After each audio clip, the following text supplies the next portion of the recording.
저걸 하겠습니다. 그 다음에 화면 공유를 해서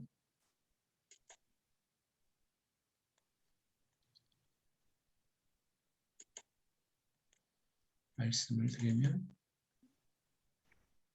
이 화면이 공유가 될 텐데요.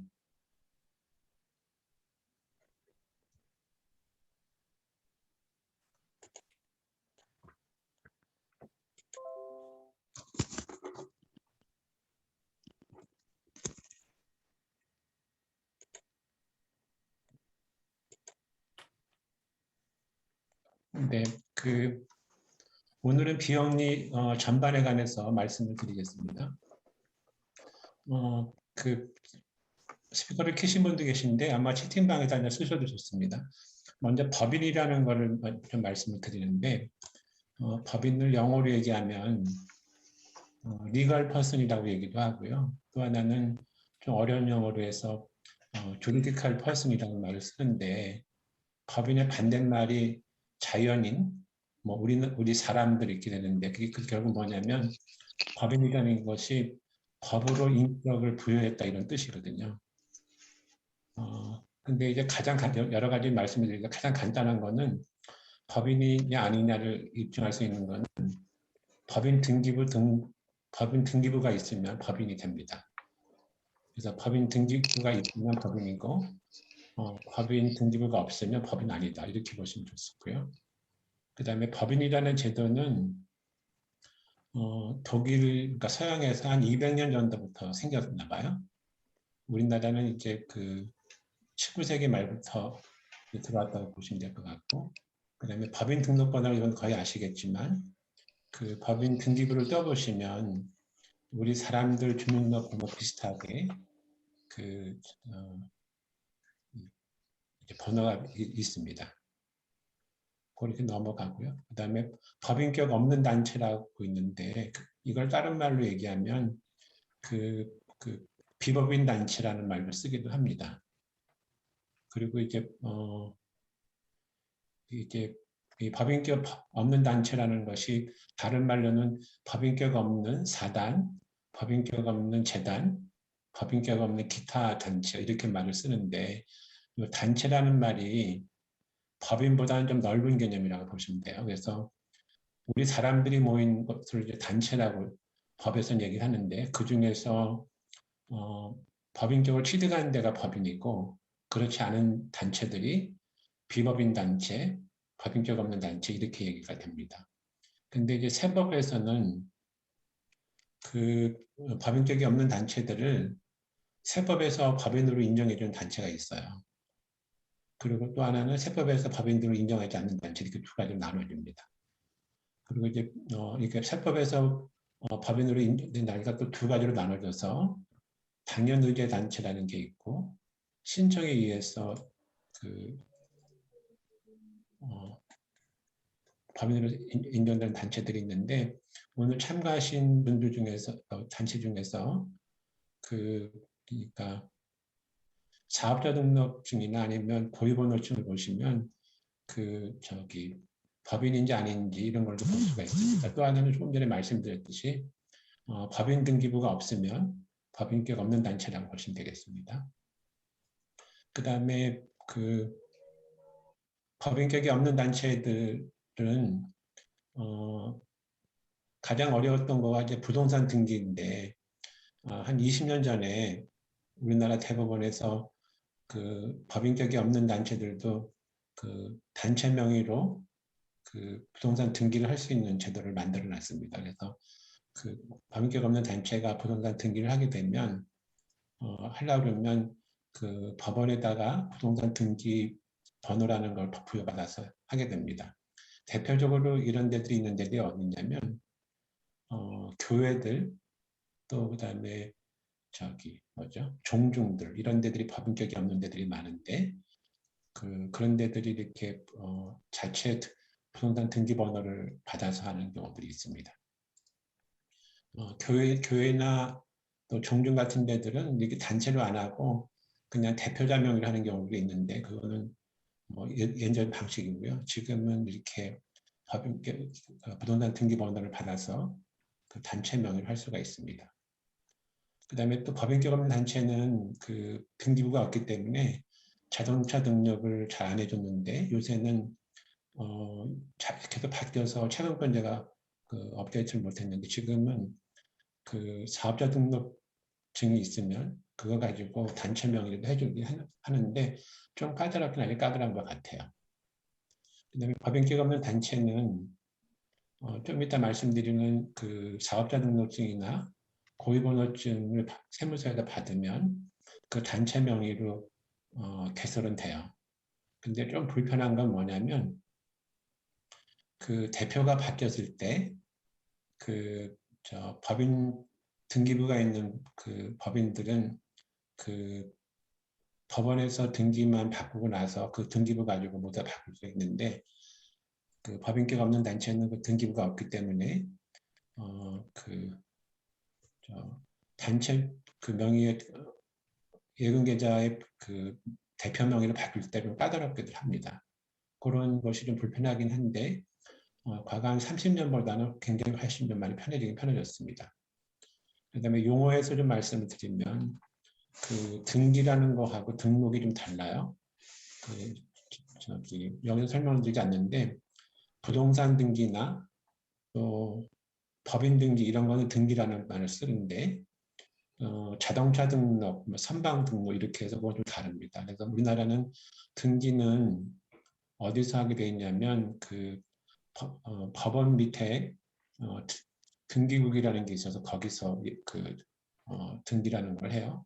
그래서 여러분들 실무에서 많이 쓰실 텐데 등기부 등본 같은 거 떼실 때 과거에는 법원 등기국에 가서 발급도 받았는데 요즘은 거의 다 인터넷 등기소에서 하기도 하고요.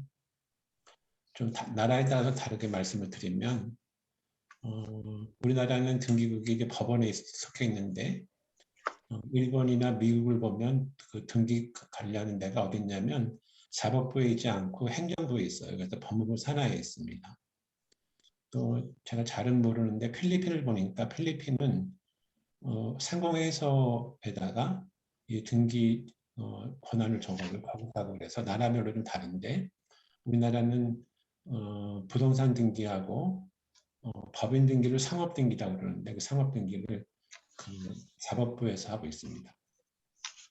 그다음에 법인의 종류를 좀 말씀을 드리면 그 이렇게 이제 공법인이냐 사법인이냐 이렇게 할 수도 있고 우리가 배우는 영리법인이냐 비영리법인이냐 이렇게 볼 수도 있고 사단법인, 재단법인 이렇게 나눌 수도 있는데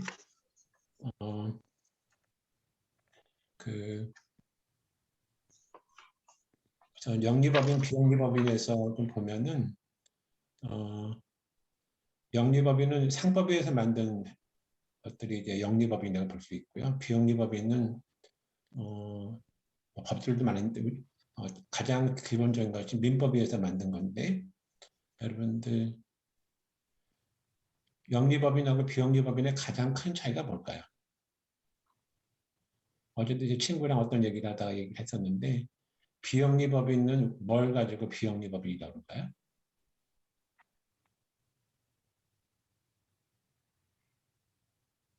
어제 이제 친구가 뭘 물어봤냐면 그 몇 년 전에 제주도에 그 외국인들이 만들었던 중국 투자가가 만들었던 영리법인들 하다가 중간에 이제 그 제도가 없어졌는데 그 영리냐 비영리냐를 따질 때 참 어렵긴 어렵지만 가장 간단한 기준은 뭐냐면 그 이익이 났을 때 그 이익을 주주한테 배당할 수 있냐 그게 가장 큰 차이예요.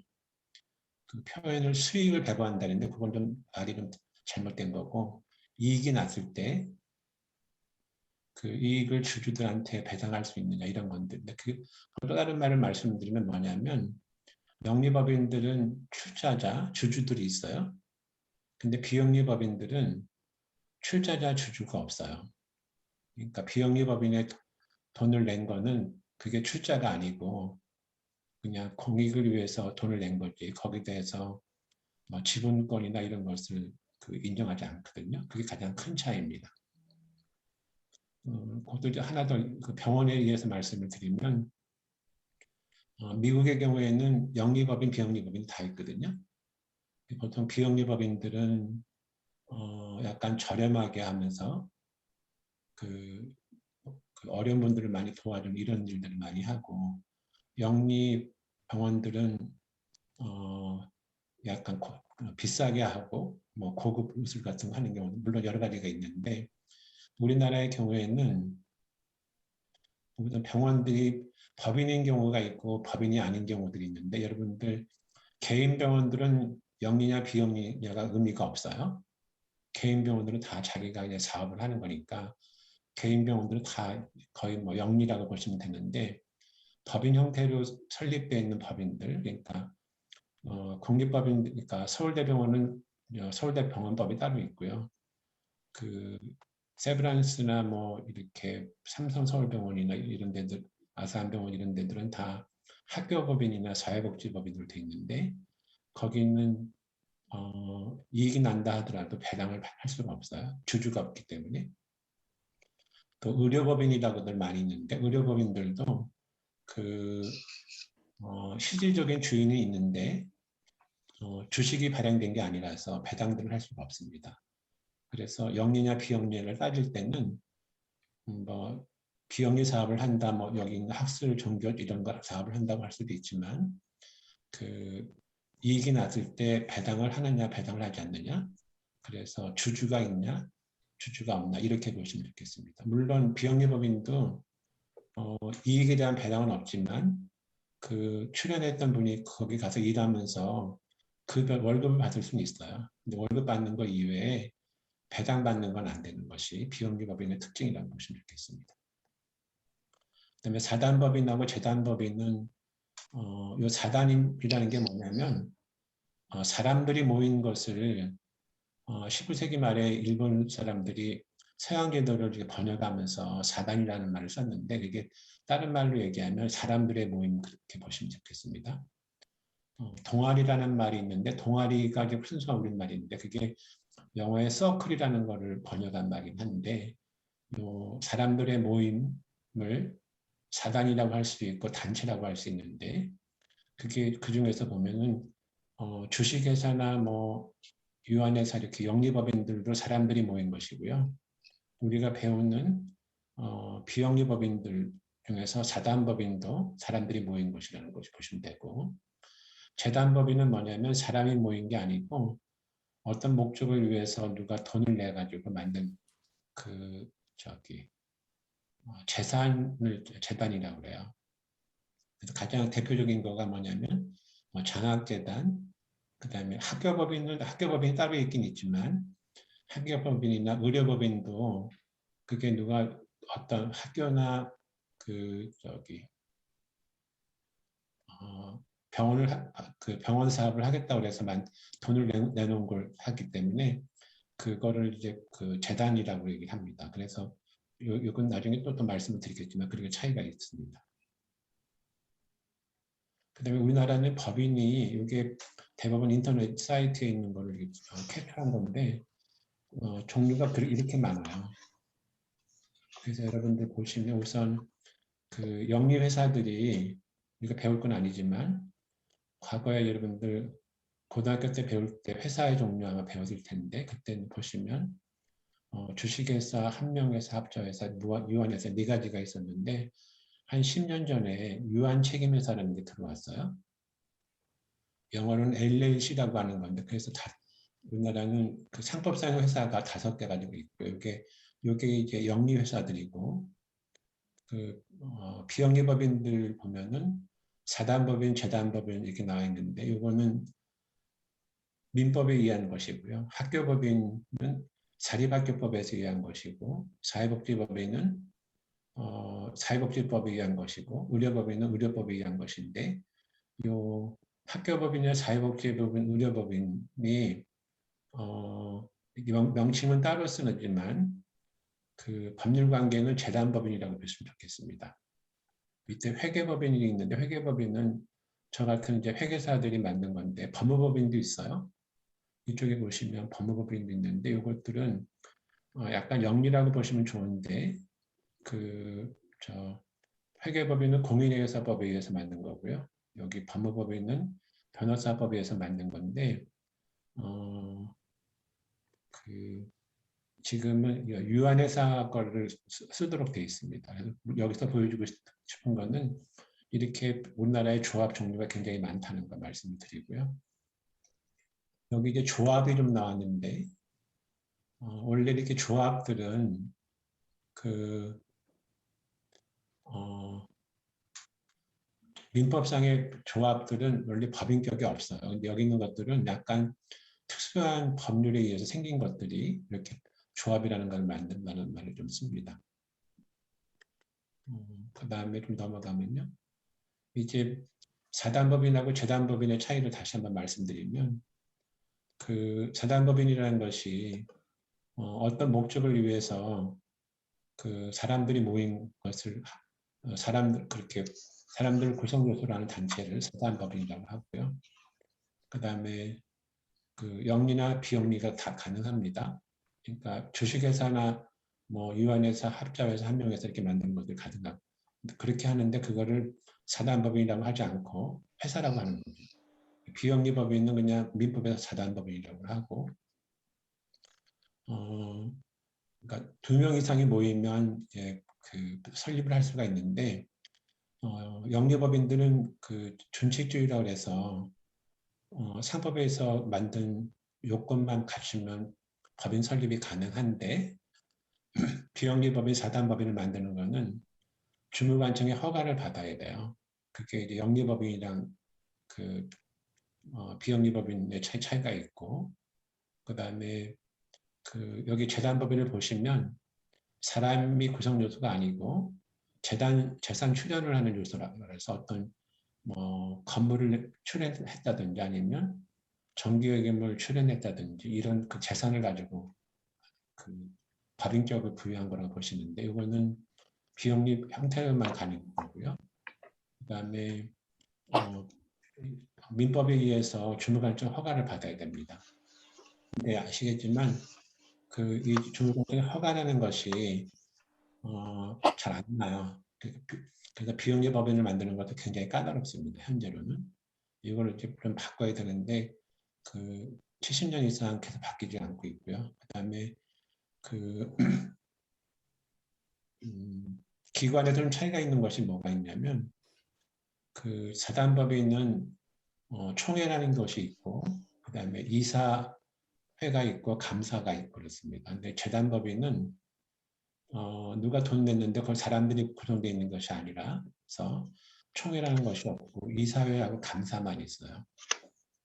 또 하나 말씀드리면 보통 이제 정관에는 이사회라는 것이 그냥 저기 있는데 그 민법 조항에는 이사회라는 말은 없고 이사만 있어요. 그래서 그 법률에는 이사만 있는데 보통 중후관청 허가 내줄 때 정관에 보면은 이사회라는 것이 이제 구성이 되는 것 좀 차이가 있고요. 이 감사도 민법상의 비영리법인은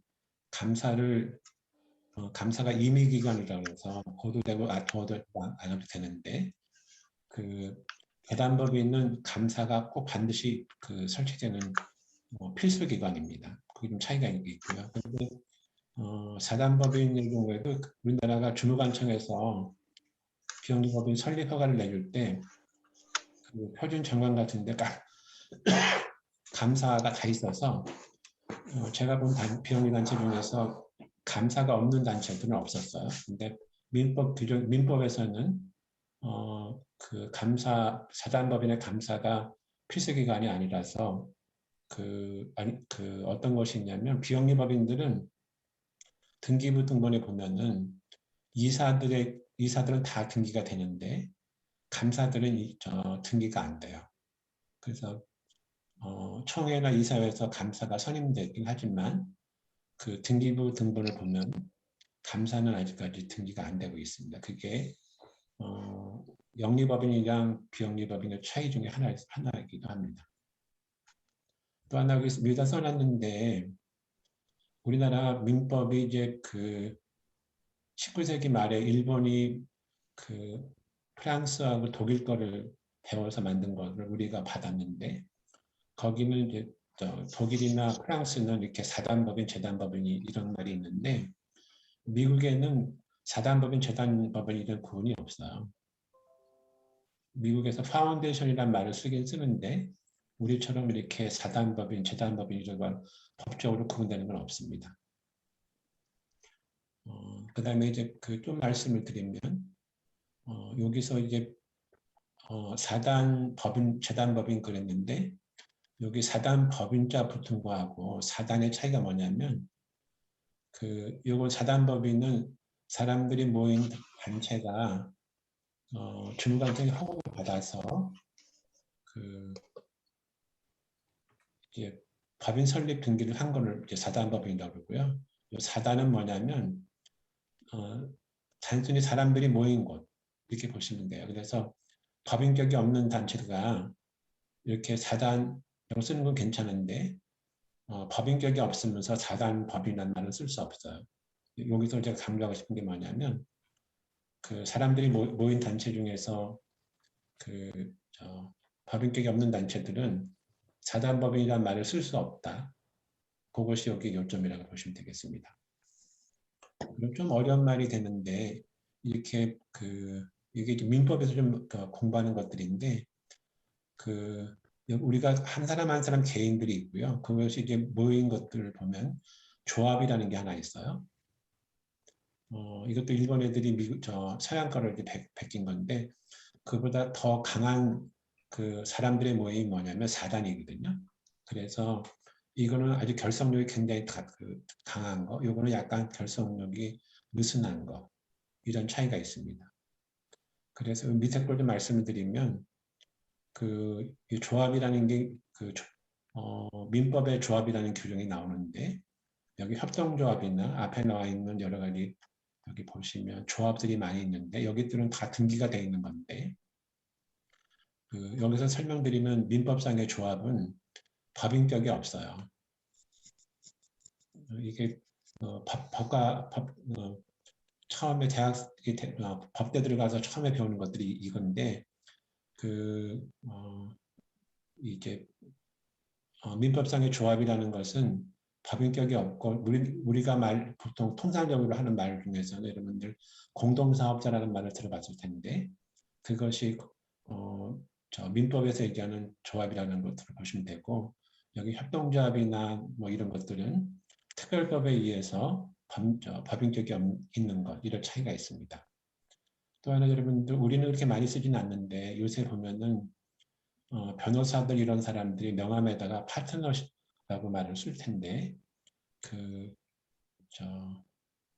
이제 조합이라는 말은 독일 쪽에서 와가지고 일본 애들이 번역을 이렇게 했는데 이 파트너십이라는 말은 영국이나 미국에서 쓰는 말인데 똑같지는 않지만 이렇게 조합이랑 거의 비슷한 말이 됩니다. 그래서 파트너십을 조합이라고 번역할 수도 있고 또 어떤 말을 쓰면 공동사업자라고 번역할 수 있는데 그냥 이런 개념이 있다 이렇게만 이해하시면 좋겠습니다. 그 다음에 이제 일단 보면은 비영리 조직, 비영리 단체, 비영리 법인 이렇게 쓰는데 여기 비영리 조직은 non profit organization의 번역을 한 것을 organization을 조직이라고 해서 이렇게 했던 것이고요. 저는 주로 비영리 단체라는 말을 쓰는데 경영하신 분들은 비영리 조직을 많이 쓰는 것 같아요. 근데 비영리 단체는 뭐냐면 법인 아까 말씀드렸던 법인격이 있는 법인하고 법인격이 없는 단체를 포함한 개념 이렇게 봐서 이 비영리 조직이나 비영리 단체는 거의 두 개가 비슷하다고 볼 수가 있을 것 같아요. 그리고 그 안에 비영리 법인이 섞여 있다고 보시면 좋겠고 그 다음에 이제 어떤 분들은 NPO라는 말을 별로 안 쓰고 NGO라는 말을 쓰는데 NGO는 Non-Government Organization 그래서 비정부 조직인데 우리나라에서 보면은 가장 처음에 생긴 거는 YMCA나 YWCA 이렇게 얘기를 하는데 NGO라는 말을 처음에 쓴 거는 유엔이라고 얘기를 해요. 그래서 이제 정부기관이 아닌 것 이렇게 해서 NGO를 쓰게 되는데 우리나라에서는 좀 어떻게 보면 이 NGO는 약간 시민단체 같이 약간 정치적으로 활동하는 데들을 좀 NGO라고 얘기를 하고 NPO는 봉사단체라든지 이런 데들을 좀 NP라고 해서 이것도 사람마다 좀 서로 쓰는 게 다른데 거의 비슷한 개념으로 보셔도 좋겠습니다. 제가 쓴 책에서는 NGO는 약간 시민단체들 쪽에서 많이 쓰고요. NPO는 그렇지 않은 데서 많이 씁니다. 우리나라 보면은 경희대에 보면은 NGO 대학원이 있고요. 성공회대학에도 NGO 대학원이 있는데 거기서는 NGO란 말을 쓰고 자선단체 이런 쪽에서는 NPO라는 말을 좀 많이 씁니다. 그다음에 여기 우리가 굉장히 복잡한데요. 제가 썼던 또 하나의 책이 여기 밑에 써 있는 것처럼 비영리 단체 바람직한 운영 원칙이라는 책이 있는데 이게 우리나라에 있는 여러 가지를 이렇게 요약을 해놓은 건데 처음 보시면 1번이 뭐냐면 광의의 비영리 단체예요. 이만큼 크게 있습니다. 이거를 비영리 단체라고도 할 수 있고 또 하나는 비영리 조직이라고 할 수 있어서 1번은 NGO, NPO 두 개 다 쓸 수 있습니다.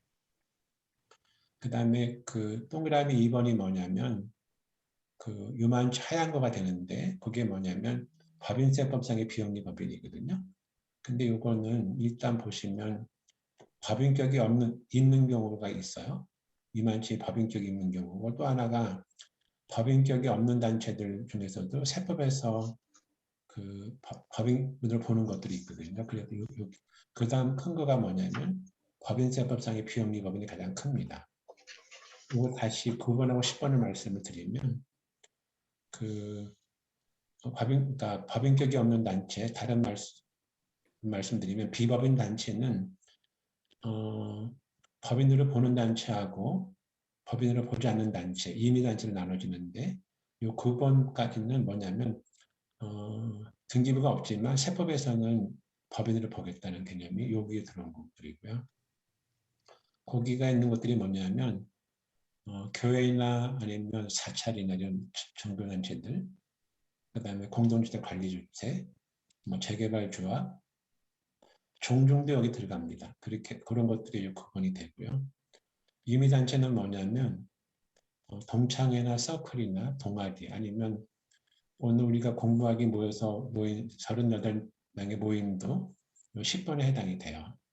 근데 우리는 한 10주 모이고 나서 이제 끝날 거지만 계속해서 간다 그러면 임의단체로 해서 회칙도 만들고 회장도 뽑고 이렇게 할 수 있거든요. 그런 것들이 이제 10번에 해당이 된다고 보시면 좋겠습니다. 그 다음에 3번이 민법상의 비영리 법인인데 3번이 이렇게 해놨어요. 이렇게. 그래서 법인격이 있는 비영리 법인이 우선 민법상의 비영리 법인이 있고 그 다음에 특수법인들이 있어요. 이 특수법인이라는 거는 여러 가지가 있을 수 있는데 우선 대표적인 거가 사회복지법인, 그 다음에 의료법인, 학교법인 들고 있고요. 그 이외에 앞쪽에 가보시면 대부분 인터넷 사이트에서 있었던 법인들 종류 중에서 각종 특별법에서 생긴 데들이 굉장히 많거든요. 그런 데들을 다 쓸 수가 있습니다. 특수법인을. 그래서 지금 민법상의 비영리법인이라는 것은 우선 법인격이 없는 비영리법인이 이만큼 있는데 법인격인 비영리법인인데 민법상의 비영리법인은 여기 동그라미 3번처럼 된다는 거고요. 그 다음에 5번을 보시면 1975년에 공익법인 설립 및 운영에 관한 법률이라는 걸 만들었는데 거기서 생긴 것들이 여기 동그라미 안에 있는 5번이 되는 공익법인, 이게 공익법인인데 우리나라는 뒤에 가서 말씀을 드리겠지만 공익법인이 세 가지 개념이 있어요. 좀 헷갈리실 텐데 이 공익법인법에 의한 공익법인이라는 것이 있고 그 4번이 되는데 상경세법에 의해서 공익법인이라고 여기는 등자 붙여놨어요.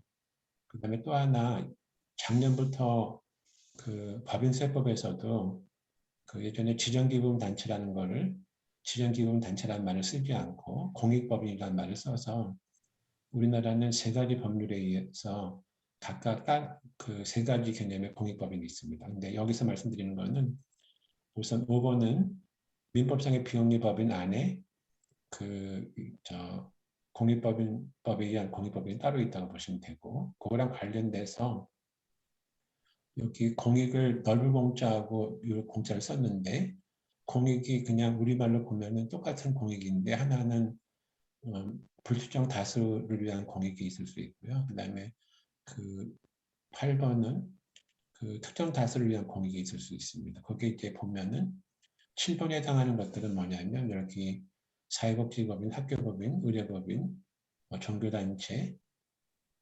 그다음에 요 5번에 의한 공익법인, 비영리법인 중에서도 또 그 불특정 다수를 위한 것들 이렇게 볼 수가 있고요. 8번에 그 특정 다수를 위한 것들은 뭐냐면 여러 가지 협회라든지 협동조합 이런 것들이 이 8번에 해당이 됩니다. 그 다음에 여기다 그냥 동그라미 쓰지 않았는데 민법상의 비영리법인 중에서 요 7, 8에 해당하는 공익에 해당되지 않은 것들도 있을 수 있거든요. 그래서 거기에 해당되는 것이 이렇게 될 수 있어요. 그 다음에 또 하나 그 비영리민간단체 지원법이라는 것이 있는데 거기에서 이제 비영리민간단체라는 것이 있는데 요거는 2001년인가 그 김대중 정부 시절에 만들었던 그 법률인데 거기에 해당되는 것들이 이렇게 6번이 됩니다. 그래서 요거는 뭐냐면 요거는 이제 비영리 민간단체를 지원해주기 위해서 만든 법률인데 제 개인적으로는 법률을 좀 일본 걸 잘못 베껴와서 어떻게 베꼈냐면 우리나라에는 비영리 민간단체 지원법 안에 그 민법상의 사단법인, 재단법인도 여기다 등록할 수 있게 해놨어요. 근데 엄격하게 얘기하면 비영리 민간단체는 이렇게 법인격이 없는 데들 요것만 할 수 있는데 반해서 우리나라는 이만침을 만들어놔서 민법상의 비영리 법인이 6번에다 등록하기도 하고 뭐 이렇습니다. 이거는 법인이 아니고요. 이거는 뒤에서 좀 말씀드리겠지만 법원에다가 등기를 하는 게 아니고 요새 행안부라 그러나요? 행정자치부라 그러는데 거기 행정부에다 등록을 해서 보조금을 받을 수 있는 자격을 갖춘다든지 아니면 우편요금 같은 거를 감면받을 수 있게 하는 그런 이제 우대를 받을 수 있는 단체가 6번에 해당이 되고 보통 시민단체들이 여기 해당되는 경우들이 좀 많이 있을 수 있습니다. 이게 좀 어렵겠지만 우리나라에서 어떻게 비영리 법인, 비영리 조직들을 규율하고 있는지 나름대로 굉장히 정리를 잘 해놨다고 생각을 하는데 처음 들어보시면 잘 이해가 안 될지 모르겠지만 꼼꼼히 한번 좀 찾아보시면 좋겠습니다. 그다음에 좀 일본 걸 제가 약간 말씀을 드리는데 우리나라가 제 개인적인 생각인데 1997년 IMF 위기라고 해서 금융위안 위기까지는 주로 우리나라가 일본 영향을 굉장히 많이 받았고요. 해방되고 나서도 여러 가지 법률이나 이런 것들이 되게 다 일본 걸 와서 베껴와서 만들고 그랬는데 IMF 위기 이후에 2000년대 이후에는 우리나라가 주로 미국 제도를 많이 베끼는 것 같아요. 근데 과거 법을 보시면 이제 민법상의 공익법인이나 비영리법인 제도가 일본은 명치유신하면서 법을 만들었는데 우리나라는 요거를 1960년에 민법을 만들면서 가족법이라고 해서 친족법은 우리나라 고유할 걸 만들었는데 민법 청칙이나 뭐 물권법, 채권법들은 거의 일본이 서양 제도를 베낀 거로 그냥 가져왔거든요. 그 다음에 1975년에 공익법인 설립운영에 관한 법률을 새로 만들었는데 거의 일본 거에 베꼈다고 보시면 되고, 일본이 1949년에 사립학교법이라는 걸 만들었는데 우리나라는 1963년에 만들었고요. 일본이 의료법인법을 1950년에 만들었는데 우리나라는 1973년에 만들었고, 이렇게 51년 만든 걸 70년에 만들었습니다. 종교는 조금 약간 이상하긴 한데 일본은 종교법인법이라는 게 있는데 우리나라는 아직까지 종교법인법이 있지는 않습니다. 그 다음에 이제 아까도 잠깐 말씀드렸는데 여기서 공익법인법이라는 것이 민법상의 공익법인법, 민법상의 비영리법인 안에 동그라미 원본에 공익법인 설립 운영에 관한 법률이 있다고 말씀을 드렸는데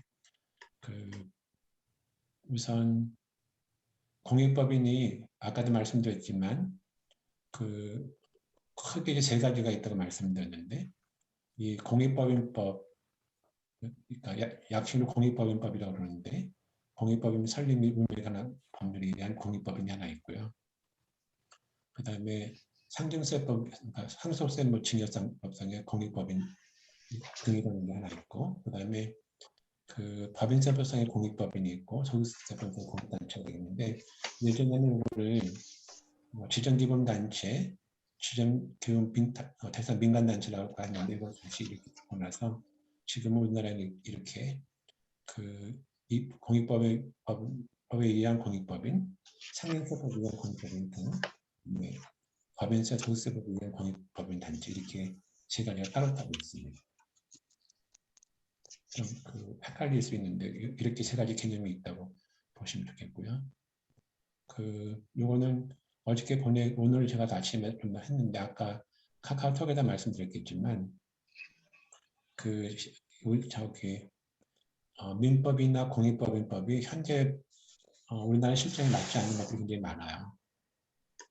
그것들을 이렇게 링크를 해놨는데 설명을 혹시 나중에 제가 시간이 나면 돌아와서 말씀드리는데 이게 이렇게 좀 개정이 돼야 되는데 개정이 안 되는 여러 가지가 있지만 이게 1월 달에 있는 요거가 가장 최근 건데 법무부 사람들이 좀 잘못하는 것도 있지만 법무부 국장 얘기를 하나 얘기하는 거 보면은 비영리 업계에서 가장 애로사항이라고 얘기하는 것이 뭐냐면 주무관청별로 서로 다르게 해석한다는 거거든요. 근데 그걸 하기 위해서 한 15년 전부터 MPO 청 같은 걸 좀 만들어 달라고 그랬거든요. 그게 이제 대통령 선거할 때마다 각 여당, 야당에 다 가서 정책도 설명하고 이렇게 하는데 문재인 대통령 공약 중에서도 이제 시민공익위원회를 만들겠다고 그랬었는데 법무부가 좀 이상하게 해가지고 요게 좀 여기랑 두 번째 거랑 해당이 되는데 결국에 이번 정부에서 뭐 안 만들거든요. 근데 국회에서 또 보면은 일반 매스컴이나 이런 국민들이 굉장히 관심이 있는 법률들은 관심을 가지고 만드는데 비영리 법인 업계에서 느끼고 있는 불합리한 점을 바꿔달라는 거는 국민들의 관심이 별로 없어서 그런지 법무부가 몇 차례 냈는데 계속해서 통과가 안 되고 그런 것들이 있어요. 여기 거 하나 좀 말씀드리면 여기 사례 어떤 것이 있냐면 YWCA라는 게 있는데 YWCA가 우리나라 한 100년 정도 역사를 가지고 있는데 중앙위원회에서 모든 건물들을 다 가지고 있었는데 그거를 정확하진 않지만 8개 지부에다가 이렇게 쪼개서 법인을 분할하려고 했거든요. 근데 그게 현행 법에서는 규정이 없어서 각 경기도 얘기 따르고 부산시 얘기 따르고 이렇게 하면서 YWCA를 지부를 따로 독립시키는데 한 2, 3년 걸리고 세금 이슈도 되게 많고 이런 얘기를 여기서 토론하고 있는데 여기서 간단하게 말씀드리면 우리나라의 비영리법인 관련 법률들은 1960년대 70년대 초반 법률이고 현재랑 거의 맞지 않는다는 말씀을 드리고 학교 사립학교하고 사회복지법인 쪽은 정부가 그 보조금을 굉장히 많이 지급해서 거기는 굉장히 까다롭게들 관리를 하는데 그 이외 일반적인 비영리법인이나 공익법인들은 그 과거 그 법률 가지고 지금 그냥 사용하고 있다 이렇게 이해하시면 좋겠습니다. 그다음에 청유합의 공유라는 것이 있는데 조금 이것도 민법상의 얘기인데 교재 35쪽을 보시면 좋겠습니다. 여러분들 그 아파트에 사시면 지금은 집합 건물이기 때문에 별로 없는데 공유라는 걸 많이 들어봤을 텐데 청유하고 합유라는 말은 좀 안 들어보셨을 거예요. 근데 저기 청유, 합유, 공유 인터넷에서 검색해 보셔서 이게 어떤 차이가 있는지 이런 것을 한번 찾아보시기 바랍니다. 간단하게 말씀드리면 그 교회 제가 기독교 신자지만 그 기독교 그러니까 교회 걸 말씀드리면 교회 재산들은 총유예요.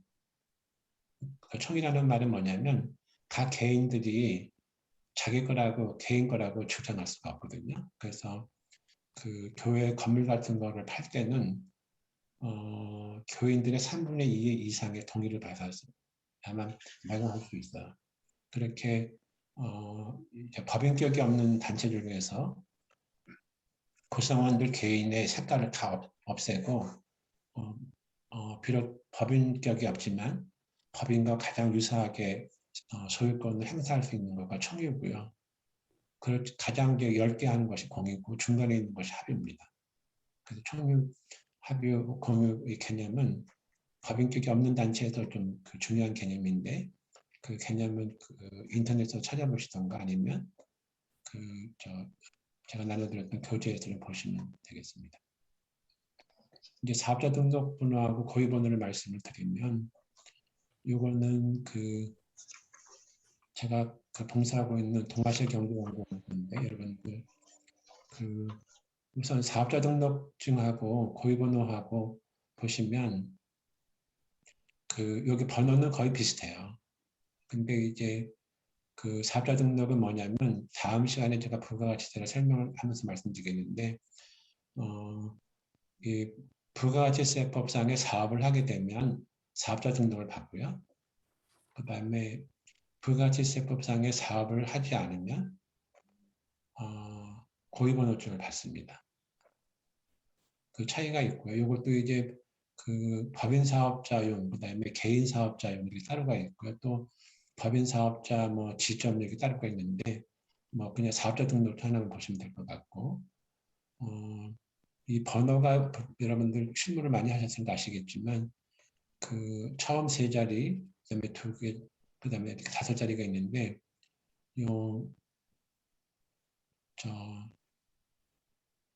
지금은 이게 거의 퇴색됐는데 요 104라는 게 뭐냐면 서울지방국세청의 남대문 세무서 관할 이런 뜻이었어요. 그래서 지금 101 그러면 종로세무서 관할이고 102면 지금은 없어졌지만 소공세무서 관할 이렇게 돼 있는데 그런 국세청 관할이 어딘가를 보게 되는 거고 그다음에 이 82가 뭐냐면 비영리법인 그래서 이거는 영리법인은 81이고 비영리법인은 82 그래서 법인 종류별, 사업자 종류별 이렇게 구분하는 것들이고 네 가지는 그냥 일련 번호고 마지막에 체크리스트였는데 요새는 전국으로 이렇게 하면 관할할 수가 없어서 번호가 거의 뭐 예전처럼 식별이 되진 않는데 지금도 보면은 이 번호 가지고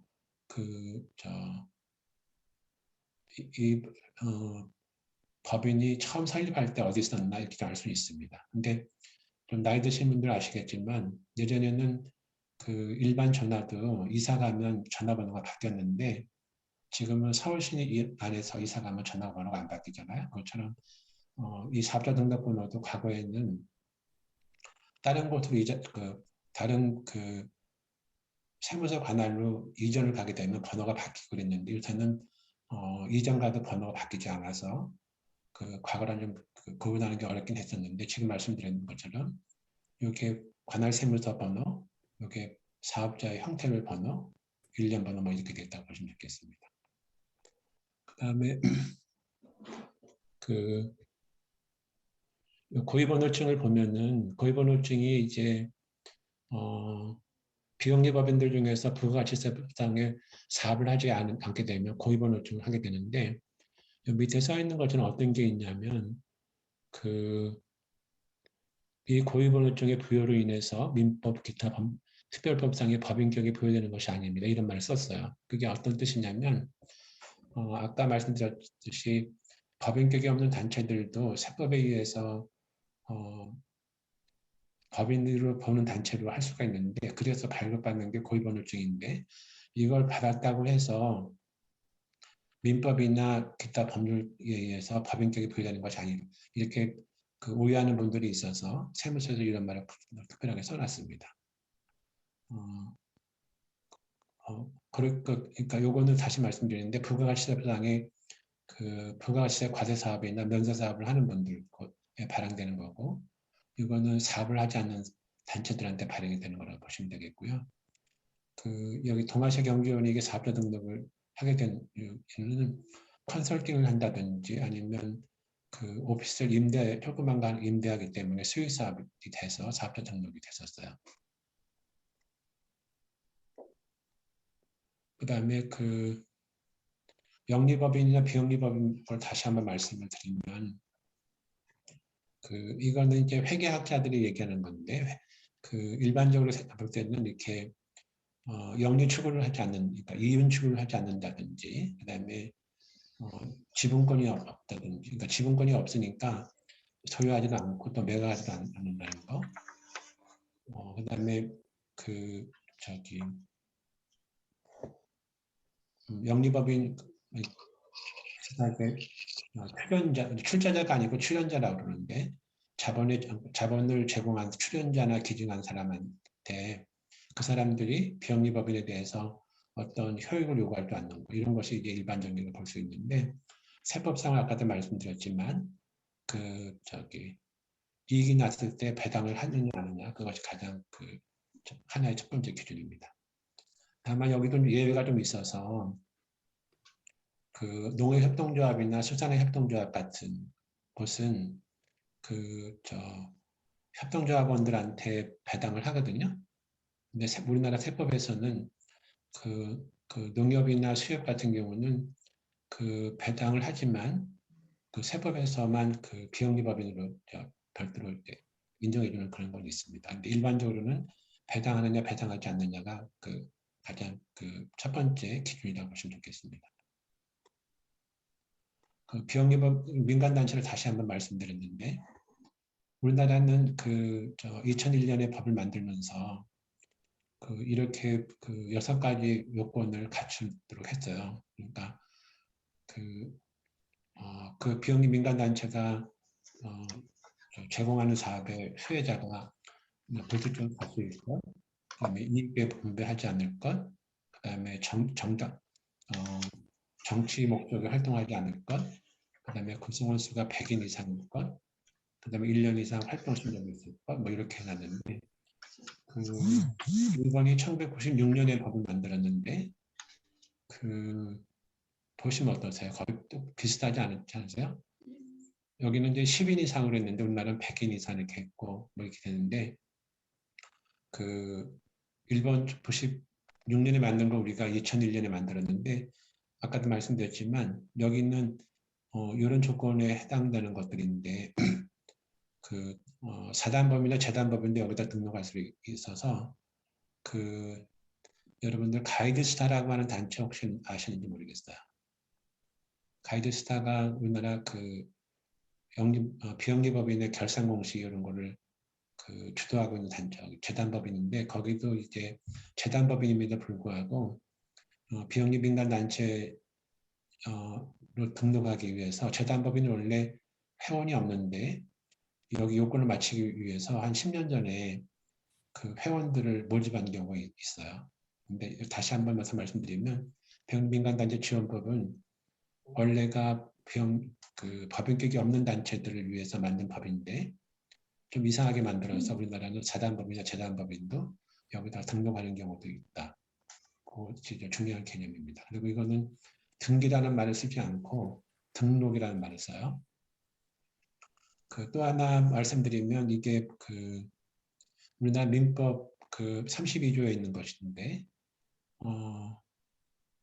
여기 일본이 1894년인가 명치유신 때 만들었던 법률이 지금 바뀌었는데요.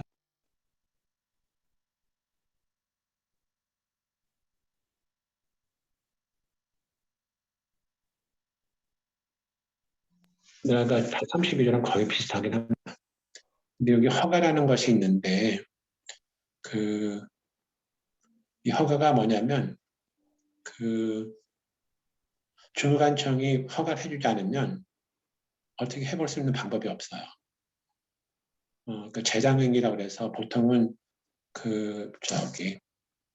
우리 같이 민간인이 주무관청이 뭐를 이렇게 거절하게 되면 거기에 대해서 행정소송도 하고 이렇게 할 수 있는데 이 허가는 행정소송의 대상이 아닙니다. 그래서 비영리법인에서 가장 불만들이 많은 게 뭐냐면 주무관청에 아는 사람이 없으면 생명부주의 사람이 가서 병리법인을 만들려면 거의 못 만든다. 이런 것들이 지금도 그냥 공공연하게 얘기들을 하는데 그게 근거가 그 원인이 뭐가 있냐면 이렇게 주무관청이 허가를 받도록 돼 있어서 그것 때문에 병리법인 설립이 그렇게 어렵다는 거고 또 하나 공무원 관점에서 보면은 자기가 허가를 내줬는데 이 사단법인이나 재단법인이 혹시 문제를 일으키면 어떻게 할까 이렇기 때문에 또 허가를 내주지 않는다고 할 수도 있어요. 그래서 지금 우리나라도 한 30년 전부터는 이 허가를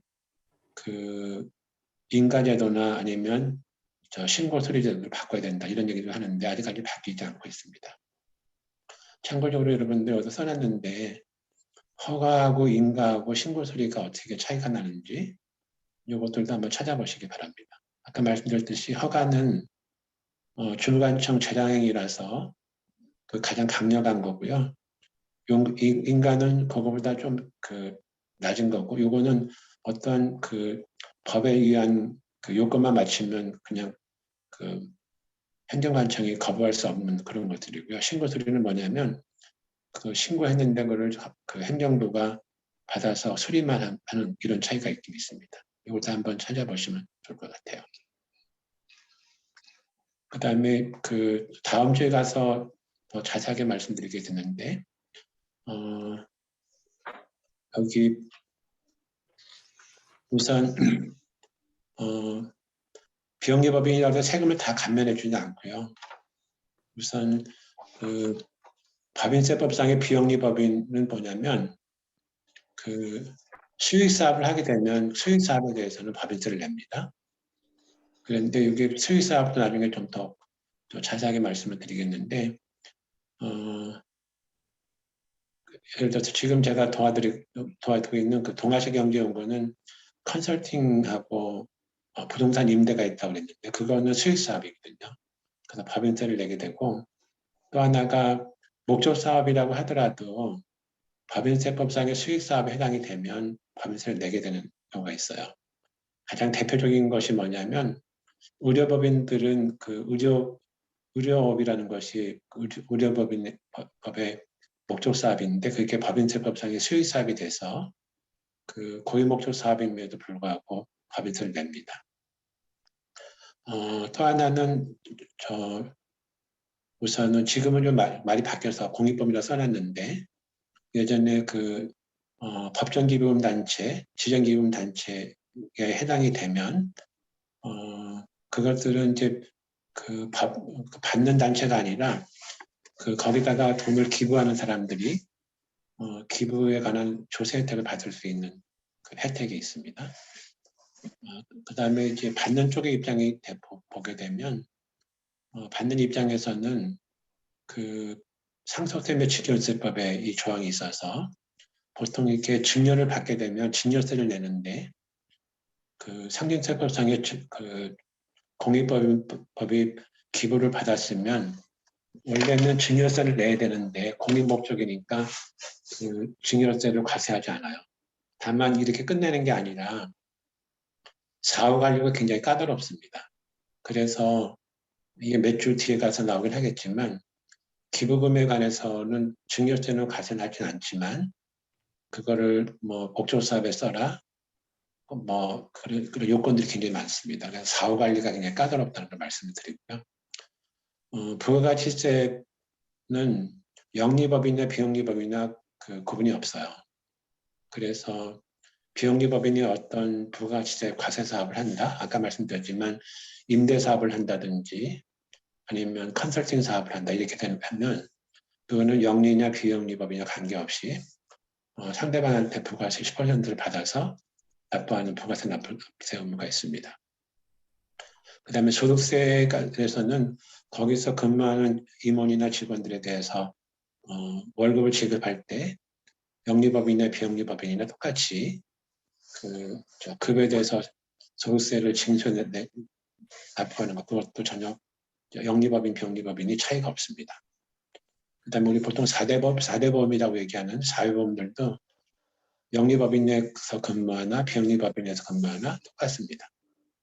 그래서 이런 것, 부가가치 소득세 자세보험은 영리, 비영리 법인 구분 없이 동일하게 적용된다는 것을 말씀드립니다.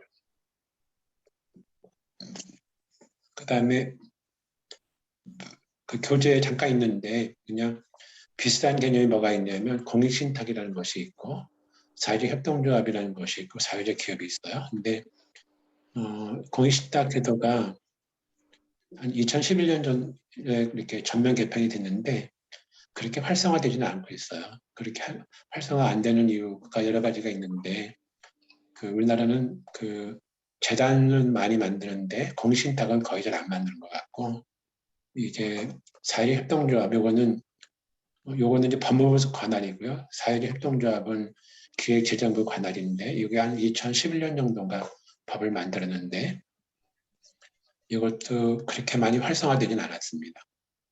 사회적 기업이라고 하는 것은 노동부 쪽에서 좀 관할하는 건데 그 책에 좀 보시면 되는데 이것도 그렇게 많이 활성화됐다고 보기는 좀 어려운 것 같아요.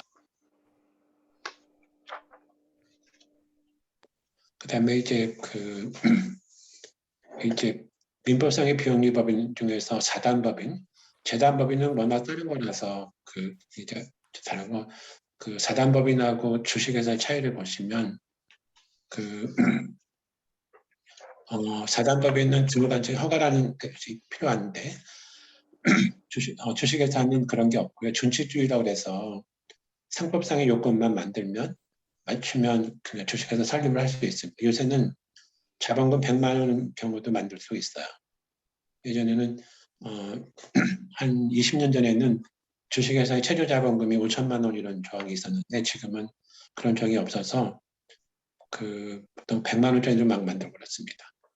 그 다음에 주식회사는 자본금이라는 게 있는데 사단법인은 민법에는 없지만 기본재산이라는 제도가 있어요. 그래서 허가 받을 때 기본재산이 얼마냐, 보통재산이 얼마냐 이런 걸 따지는데 실무상은 따집니다. 근데 민법에는 원래 그 규정이 없었고 공익법인법에서 규정이 가지고 있는 거를 실무상 사용하고 있습니다. 그 다음에 임원은 원래 주식회사는 요새는 조그만 회사들은 이사 한 명도 한물 찰 수 있는데 원래는 이사 3명, 그 다음에 감사 1명 이렇게 하는 것이 원칙이었는데 사단법인은 아까도 말씀드렸지만 민법상에서는 이사만 있으면 되는데 주관청에서 보통 이사회를 구성하게 하고 감사가 있게 하고 있습니다. 그 다음에 사업연도는 보통 민법에 있는 사단법인들은 정부 회계연도에서 1월 1일부터 12월 31일까지 하는 경우가 대부분인데 영리 회사들의 경우에는 12월 말 회사 결산하는 회사도 있고 3월 말도 있고 6월 말 그래서 정관에 정하는 거에 따라서 사업연도를 정할 수 있습니다. 그럼 주식회사는 주주라는 말을 쓰는데 사단법인에서는 사원이라는 말을 쓰고요. 그다음에 출자자가 여기는 사단법인은 없습니다. 아까도 말씀드렸지만 그 주식회사는 이익 배당이 있지만 사단법인은 이익 배당이라는 것이 없고요. 법인세 납세 의무는 주식회사는 어떤 데서 돈을 벌었든지 다 세금을 내는데 반면 비영리법인은 수익사업에서 생긴 이익에 대해서만 그 법인세를 낸다. 여기서 더 말씀드리면 법인세라는 것이 이익이 났을 때만 내기 때문에 만약에 사업을 해서 손실이 났다 그러면 법인세를 안 내긴 한대요. 이익이 났을 때를 전제로 해서 말씀드린 거고 부가가치세 납부는 아까 말씀드렸듯이 영리나 비영리나 그 관계없이 똑같습니다. 그래서 부가가치세법상의 그 과세 사업이나 면세 사업을 하게 되면 그 사단법인이나 주식회사 관계없이 부가가치세를 그 고객으로부터 받아서 납세할 의무가 있고요. 그다음에 실종할 받은 납세 의무는 조금 어려운데 그 주식회사는 그냥 불상 수중이익이 회사의 이익이 돼서 법인세를 납게 되는데 그 기부받았으면 사단법인은 법인세 내지 않는 대신에 증여세를 내야 되는데 그 상경세법상의 공익법인에 해당이 되면 증여세가 안 되고 그렇습니다. 이거 좀 어려워서 나중에 또 말씀드릴게요. 정관 변경할 때 주식회사는 주주총회에서 결의하면 그냥 그 변경이 가능한데 사단법인들은 사원총회에서 결의하고 나서 주무관청의 허가를 받아야지만 효력이 있어요. 그런 차이가 있고요. 지분 양도는 주식회사는 그냥 다 가능한데 사단법인은 원래가 지분 양도라는 것이 없어서 그 양도라는 것이 원래 없습니다. 자녀재산 분배가 주식회사는 해산할 때 돈이 남았으면 주주들한테 배당을 해주는데 사단법인은 자녀재산 분배라는 게 없고 보통은 그 목적이 유사한 다른 사단법인 아니면 국가에 기소가도록 그렇게 해놔서 이렇게 차이들이 좀 있습니다. 그다음에 비영리 법인 허가증을 하나 놨는데 이렇게 그 주무관청이 허가를 신청해서 받게 되면 이렇게 비영리 법인 허가증이라는 걸 받아서 여기 잘 안 보이긴 할 텐데 이 뒷장에 보시면 여기 보시면 이게 제가 인터넷에서 다운받은 건데 사단법인 국민안전명령협회라고 되어 있고 그다음에 보시면 허가조건 그래서 민법 제32조 그다음에 행안부 그 관련 그 규칙에 따라서 허가를 해준다고 되어 있고요. 그 뒷장에 가서 또 여러 가지 그 조건들이 붙어 있을 수 있어요. 여기 협회라고 되어 있기 때문에 이 협회라서 순수한 비영리 법인은 아니고요. 약간 무슨 사업을 하는 협회 이렇게 볼 수도 있습니다. 비영리 민간단체 등록증을 하나 가져왔는데 보시면 여기는 여기서 허가라는 말을 썼는데 여기서는 등록이라는 말을 썼고요. 이게 비영리 민간단체 지원법 제4조 1항에 의해서 등록한 걸 증명한다고 되어 있는데 여기는 저기 아마 그 사단법인이나 재단법인이 아닌 것 같고요. 그 다음에 어떤 사업을 한다고 이렇게 써놨습니다. 하나 더 말씀을 드리면 그 비영리민간단체는 서울에서만 활동하게 되면 서울시에서 등록을 하게 되고 그 다음에 그 2개 이상 지역에서 활동하게 되면 행안부에서 그러니까 전국적으로 활동하는 경우는 그 행안부에다 등록을 하고 서울시 아니면 경기도 이렇게만 하게 되면 그 비영리 민간 그러니까 서울시에 가서 한다든지 경기도에 가서 하게 됩니다. 그 다음에 하나 여기 거 또 말씀드리면 그 주무관청별로 그 허가를 잘 내주는 경우가 있고요. 허가를 잘 내주지 않는 경우가 있는데 이렇게 말씀드리지 못하지만 제가 봤던 데는 외무부는 주로 그 허가를 잘 내주고요. 가장 허가를 잘 안 내주는 데가 어디냐면 보건복지부, 그다음에 교육부 이런 데가 잘 안 내줍니다. 보건복지부도 보면은 그렇게 잘 안 내주는 이유가 보건복지부 산하에 있는 비영리법인들이 사고 치는 데가 많아서 그랬던 것 같기도 해요. 근데 제가 관여하고 도와줬던 데는 한 3년 이상이 됐는데도 보건복지부 설립 허가를 받지 못해서 지금은 어떻게 하라 그러냐면 일단 서울시에다가 비영리민간단체 등록을 하고 나서 몇 년 동안 활동을 하고 나서 다시 그 보건복지부에 가서 허가를 받겠다 이런 데들도 있습니다. 그다음에 그 기본재산, 보통재산에 관한 건데 교재 보시면 굉장히 자세하게 써놨는데 그 보통은 이렇게 주무관청의 설립허가서에 보면은 그 기본재산, 보통재산 얼마 이렇게 돼 있습니다. 근데 이게 기본재산이라는 건 뭐냐면 그 헐어서 쓰지 말라 이런 뜻이거든요. 근데 그 등기부를 보시면 어떻게 되어 있냐면 기본재산이랑 등기부에는 기본재산은 말이 없이 그러니까 자산의 총액이라고 되어 있어요. 근데 보통 경우는 등기할 때는 기본재산만 하는 경우가 일반적인데 법무사가 잘못했다든지 아니면 그 설명을 잘못해서 자산 총액에 기본재산하고 보통재산 총액을 쓴 경우들도 있습니다. 근데 이건 특별한 의미는 없는데 등록세를 조금 더 많이 얼마 되지 않지만 등록세를 조금 많이 냈다는 그거 이외에는 별 의미가 없고요. 그 행정부 일부 공무원들이 이 기본재산하고 보통재산 개념을 이해 못해서 잉여금이 많은 비영리법인들이 가가지고 보통재산을 그러니까 잉여금을 기본재산으로 변경하라고 이렇게 지적하는 경우들이 있는데 그거는 그 공무원들이 좀 잘못해서 지적한 건데 그것으로 인해서 피해를 보고 있는 단체들 좀 있긴 있습니다. 여기서 좀 이렇게 여러 가지를 써놨는데 한번 말씀을 드리면 우선 비영리법인들은 어떤 수입들이 있냐면 크게 이렇게 회원들한테 받는 회비가 하나 있을 수 있어요. 그 다음에 두 번째가 뭐냐면 이게 기부금이라고 얘기도 하고 후원금 얘기도 하고 증여라고 되는데 그냥 그 출연자 아니면 후원자들한테 받는 후원금, 기부금이 있을 수 있습니다.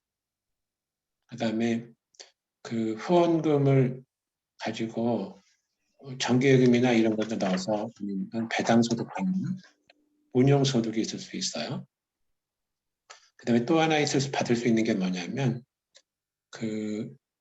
정보보조금을 받거나 아니면 민간위탁 수입을 받을 수 있는 이걸 두 개 합쳐서 그냥 정보보조금이라고 할 수 있는데 엄격하게 보면은 정보보조금하고 민간위탁하고 좀 다릅니다. 그 다음에 또 하나 있을 수 있는 게 뭐냐면 박물관이나 미술관 입장료나 병원 이런 것처럼 고유 목적 사업을 통해서 받는 수입이 있을 수 있어요. 그 다음에 그 수익 사업이라고 해서 가장 간단한 게 뭐냐면 임대사업 아니면 정기예금을 들어놓고 나서 생기는 이자들 이렇게 있을 수 있거든요. 근데 이거는 각 단체별로 좀 처한 상황에서 다른데요. 여러분들 무슨 보시면 회원들한테 받은 회비에 대해서 정부가 관여할까 안 할까?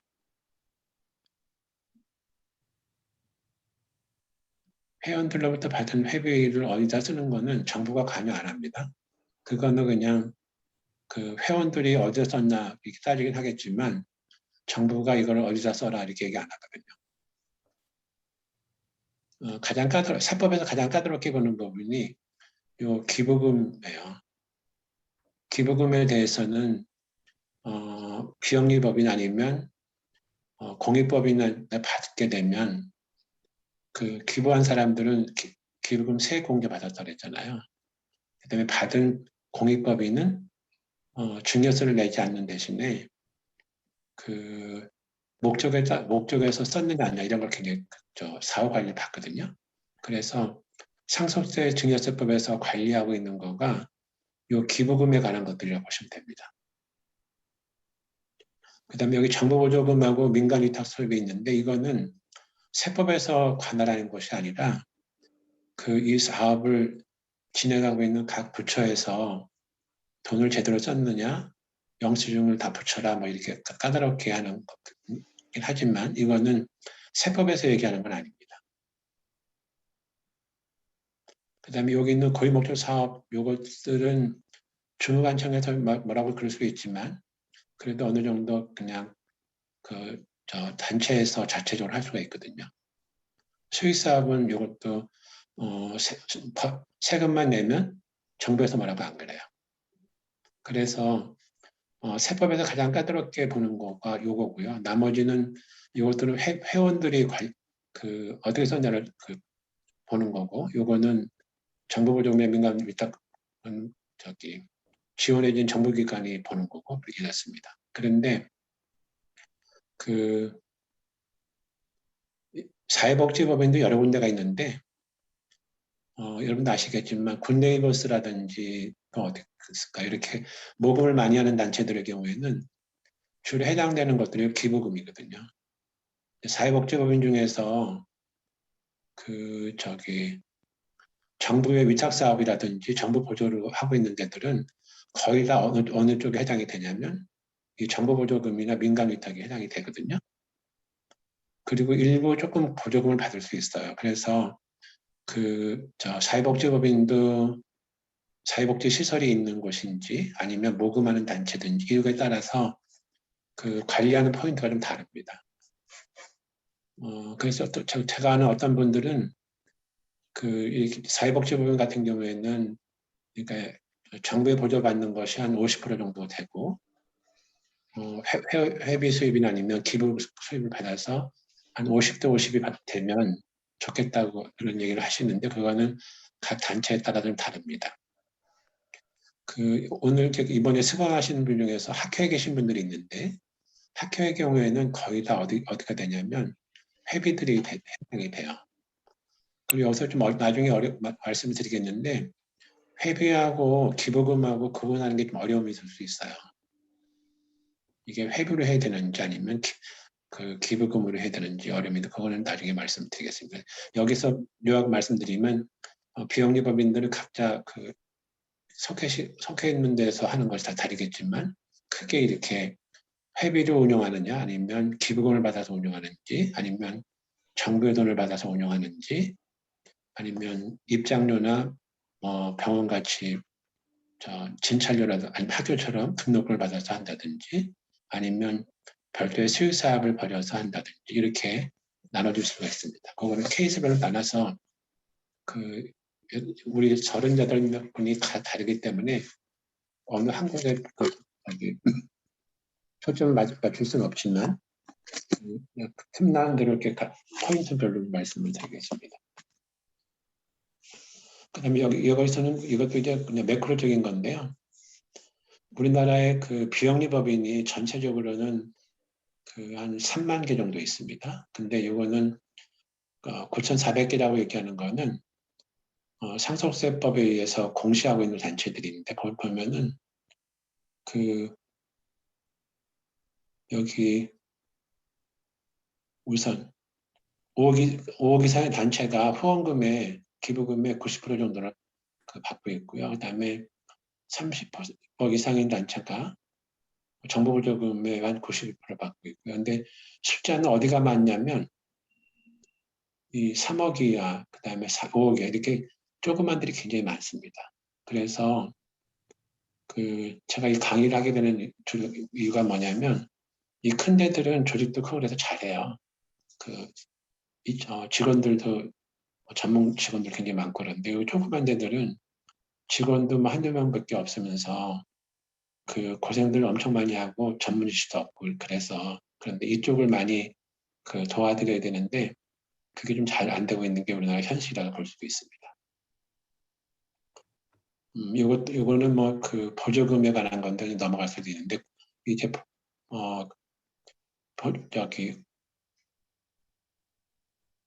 이제 요거를 기부금하고 보조금을 이렇게 따로 보시면 사회복지 교육 학술장과 이렇게 보시면 보조금을 가장 많이 나가는 데가 어디가 되냐면 사회복지 쪽이 가장 많이 나가고요. 그 다음에 학교 쪽에도 좀 많이 나가고 기타 그러니까 교육에도 이렇게 기타가 많은데 이건 아마 수업료 받은 것들이 아닌가 그렇게 생각이 드는데 보조금이 가장 많이 나가는 데가 우리 사회복지 쪽이고 보시면 기부금보다 보조금이 훨씬 많아요. 그래서 우리나라는 전체적으로는 비영리 단체들이 기부금으로 운영하는 것보다는 정부 보조금이나 위탁 사업비로 운영하는 게 더 많다, 이렇게 볼 수도 있습니다.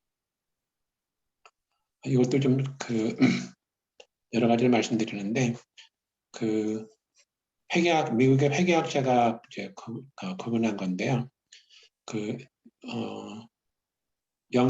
비영리법인을 A 타입하고 B 타입으로 만들었는데, 학교나 병원 같은 경우에는 학교가 학생들한테 수강료를 받잖아요. 등록금 받고.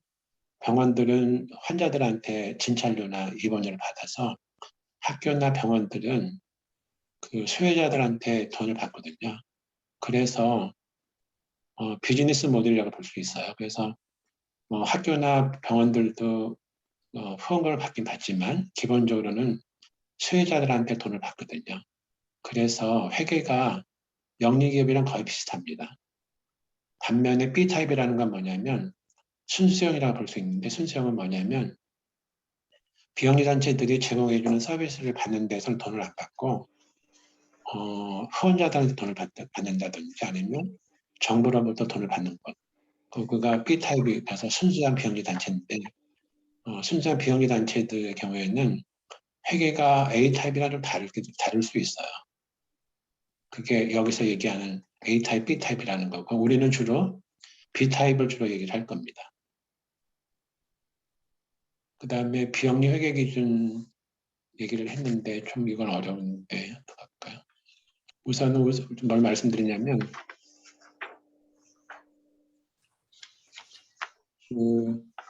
아까 한국 가이드스타라고 늘 말씀을 드렸는데 미국의 가이드스타를 벤치마킹을 해서 2007년에 한국 가이드스타가 설립이 됐고요. 그 다음에 여기서 미국의 비슷한 결산 서류 공시 시스템을 우리나라에 도입하면 좋겠다고 해서 2008년도에 상속세법상의 공익법인들은 결산 서류를 공시를 해라, 이런 제도를 만들었습니다. 그랬는데 그때만 하더라도 비영리법인 공익법인들한테 통일적으로 적용되는 회계 기준이 없었어요.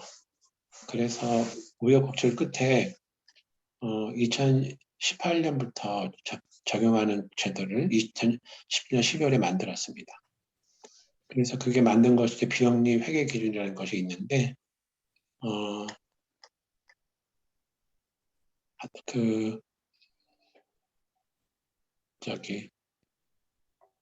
두 가지가 있어서, 하나는 기획재정부가 만든 공익법인 회계기준이라는 것이 있고, 또 하나는 회계기준에서 만든 비영리조직 회계기준이라는 것이 있는데, 두 개가 비슷하긴 비슷한데요. 자세한 말씀은 나중에 또 말씀을 드리겠지만, 이거는 약간 강제력이 있는 반면에 적용 대상이 한정돼 있고, 회계기준원이 만든 비영리조직 회계기준은 강제력은 없는 반면에 모든 비영리조직에서 다 써라, 이렇게 되어 있습니다. 그리고 기본 개념이 미국 거를 거의 베꼈다고 보시면 돼요. 저도 여기 참여해서 만들었지만 우리나라 현실에 좀 안 맞는 것들도 있을 수 있는데 미국 거 거의 벤치마킹해서 만들었다고 이해를 하시고요. 그 이외에 기존에 이렇게 사회복지법에서는 사회복지법이나 사회복지 시설에 관한 재무회계 규칙, 이게 현실적으로 사회복지법인들한테 적용되는 것들인데, 그거 말고 이제 교육법에는 사립학교법에 의한 것이 있고, 의료법에 있고 이렇게 됐습니다. 근데 상정세법에서 어떻게 했냐면, 여기 사립학교법이나 의료법들은 이게 복식북이라는 거를 쓰기 때문에, 그냥 쓰는 거를 인정을 해주는 반면에, 사회복지 회계기축이 단식법을 쓰고 있기 때문에, 세법에서는 이걸 인정하지 않고, 공익법인 회계 기준으로 따로 다시 만들려고 하고 있습니다. 그래서 사회복지법인들이 현실적으로 어려운 게 뭐냐면 보건복지부나 아니면 주무관청이 할 때는 이 규칙으로 위해서 결산신고 보고를 하고 별도로 상인세법에 의해서 4월 말까지 결산서류 공시를 할 때는 그 공익법인 회계기준에 따라서 다시 만들어서 공실하게 하고 있는 것이 지금 현실입니다. 그래서 사회복지법인은 그 결산을 2번 하는 거나 마찬가지거든요. 이거는 아마 그 회계사들이 도와줄지 모르겠지만 이렇게 그 사회복지법인들이 지금 약간 그런 어려움이 있다는 걸 말씀을 드립니다. 그 다음에 그 또 하나 말씀드리고 싶은 거는 그 이 비영리 회계기준이 2018년에 만들어졌는데 그 컴퓨터 프로그램들이 거의 다 영리 프로그램들 거예요. 비영리가 있긴 있는데 그렇게 많이 안 써 있어서 이게 그 세무학회라고 세무사들이나 아니면 회계사들 그 이런 학자들이 모는 것인데 여기서도 보면은 영리 프로그램을 쓰고 있습니다. 근데 여기가 이제 자본이 아니고 기본 재산 이런 거로 다 바꿔야 되는데 그런 게 좀 안 돼 있다는 말씀을 드리고요. 비영리법인들은 손익계산서가 아니고 운영성과표로 바꿔야 되거든요.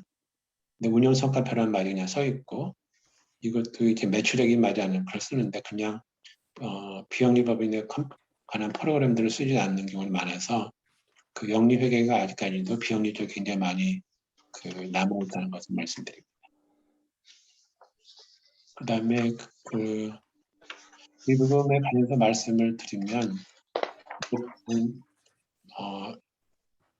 8번째인가 9째 주 가서 말씀을 드리는데 아까 여기서 보시면 상징세법에서 얘기하는 거가 이렇게 비영리법인이 증여받은 거, 그러니까 기부받은 거에 대해서는 관리를 주로 한다고 말씀드렸는데 그게 2가지가 있어요. 하나 말씀드리면 우선 출연재산 보고라는 게 있는데 출연재산 보고라는 거는 뭐냐면 3월 말까지 하게 돼 있고요. 요거는 2008년 이전에도 계속 있었습니다. 그 다음에 가이드스타가 미국 거를 가져와서 만든 거는 결산서를 공시라고 하는 건데 이거는 그 목적이 외부에다 공개하는 목적을 해서 따로 하고 있습니다. 근데 이거는 이제 4월 말까지 하게 됐는데 오늘은 그냥 간단하게 개요만 말씀을 드리면 결산 공시는 예를 들어서 종교단체들은 여기 해당이 없어요.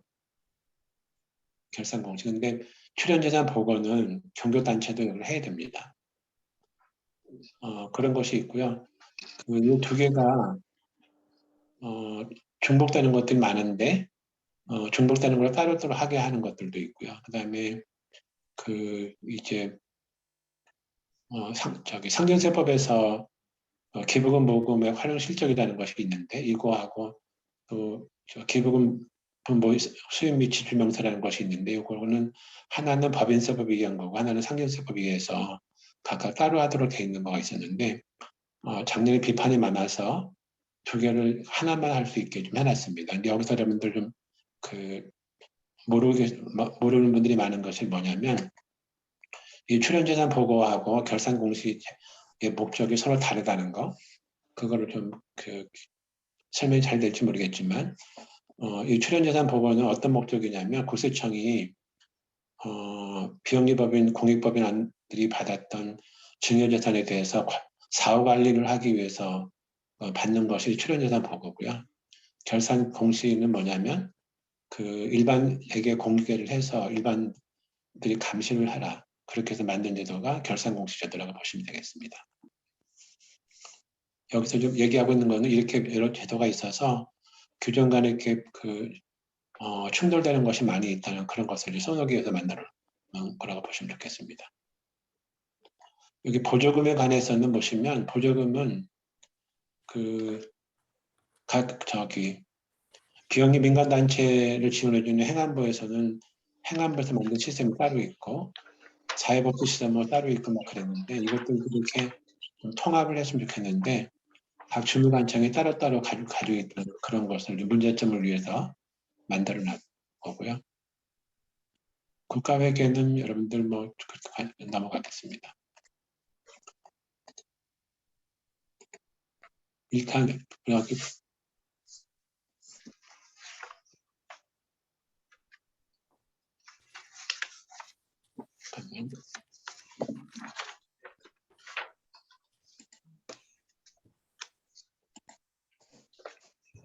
지금까지 설명을 들었고 혹시 질문 있으면 말씀해 주시겠어요?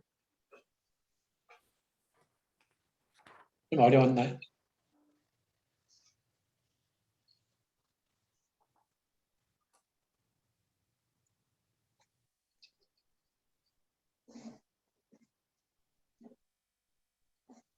질문 좀 없으세요?